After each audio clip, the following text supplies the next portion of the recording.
Hunting and fishing were my thing. Unfortunately, I can't do it anymore. I used to take my fly rod and walk up a creek and fly fish. It's pretty tough wheeling up a creek bed trying to fly fish. It was a high school rodeo accident. I was going to ride bareback.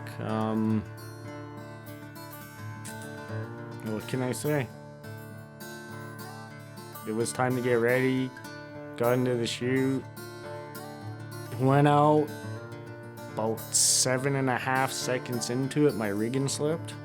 I hit the ground and I seen a hoof coming in, so I closed my eyes and she landed on the left side of my head and on the inside of my left thigh. When I felt the pressure leave my head, I opened my eye to see her hoof leaving, so I rolled over and I was crawling towards the fence and she cow kicked. Skipped right across 12, nailed T11, completely destroyed it, cracked T12 and 10, ruptured the discs. After I got kicked, I tried to get up, right? It's instinct. My sister, who was sitting up in the bleachers, was the first person to me. And then Mom and cowboys come running in, and my mom was cleaning dirt out on my face and everything, and she's crying, and I just kept telling her, Mom, I'll be okay. That's all I could say to her.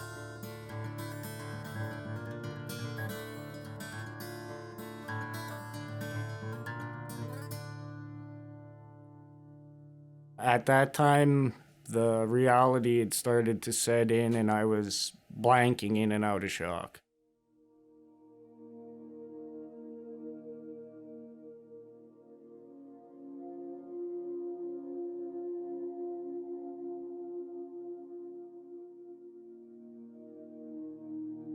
When I was going through physio for the very first time, like after I got injured, they said that pressure relieving was a very big thing and everything like that, and I really didn't do it. One of the key things that we have to do as frontline staff, it doesn't matter which discipline we are, we have to engage our patients and find out what their buy-in is. If you have a patient that's willing to do what it takes to correct the problem, you have a win.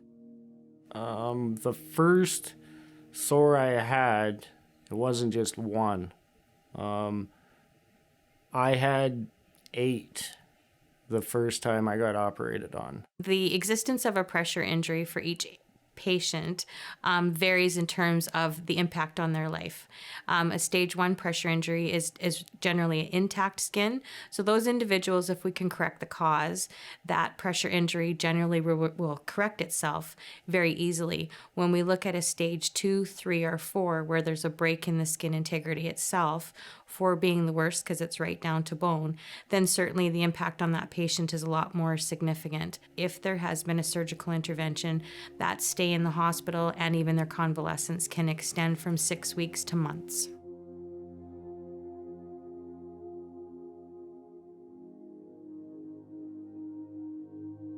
The one that I had, it took 6 surgeries to fix. On my right side. It come a few years later. It got fixed and I had skin grafts done to it, and then it come back. It got fixed again, so I had another skin graft done to it, then I come back again. As a healthcare provider, when we have patients come in with recurrent pressure injuries, I think it's more important to really step back and realize, did they get that quality education that they had? And so you have to kind of keep a close eye, and you want to see those people succeed. I got really upset that it kept coming back and I wasn't gonna go see a doctor about it. I was doing my daily check like I do every day, and I touched my own thigh bone.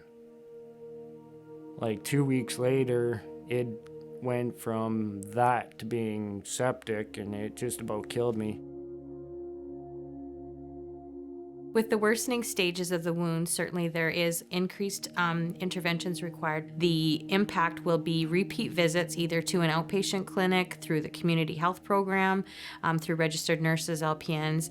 And so those visits add up depending on the severity of the wound and the frequency with which it needs to have dressing changes, and even visits to deal with other portions of their health like nutrition, social work for finances, mental health in some cases.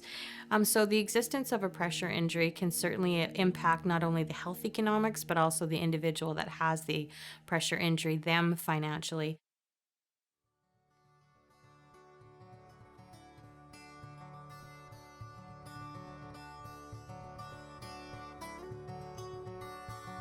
My interaction with Jessie was positive, right? I think from the get-go.